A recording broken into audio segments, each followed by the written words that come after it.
सुकरात यानी सोक्रेट्स उनका मानना था कि जो नेचुरल लॉ है उसमें नैतिकता होनी चाहिए और वो बहुत बड़े नैतिकता के पुजारी भी थे। इसलिए उनका ये मानना था कि जो प्राकृतिक नियम हैं जैसे हवा का चलना वो अपने वेग से चलता है, उस पे इंसान का कंट्रोल नहीं है।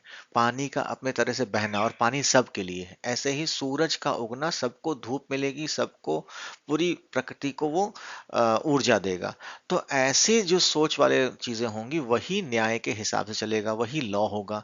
तो वो प्राकृतिक नैतिक कानून की होड़ में लगे हुए थे और उनका ये मानना था कि जो भी नियम कानून होंगे वो इंसान के अंदर से तभी आएंगे जब उनके अंदर प्राकृतिक नियमों को फॉलो करने की चीजें होंगी, जैसे कि उसके अंदर सद्गुण होगा, ऐसे गुण होंगे जो ये बताएंगे कि वो मानवता की भलाई के लिए है। उसके अंदर अनैतिकता नहीं होगी, नैतिकता होगी, है ना? उसके अंदर समझदारी होगी। तो ऐसे चीजों को वो सच्चा गुण या विजडम कहा जाएगा।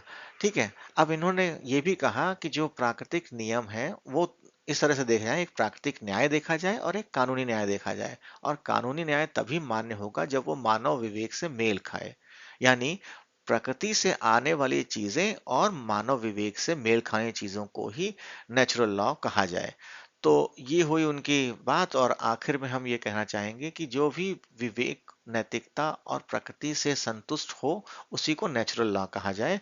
आप को सोक्रात का ये कंसेप्ट समझ में आ गया होगा। अगर समझ में आ गया है तो लाइक करें, सब्सक्राइब करें और कमेंट करें, जिससे कि हम और अच्छे कंसेप्ट को लेकर के आए। धन्यवाद।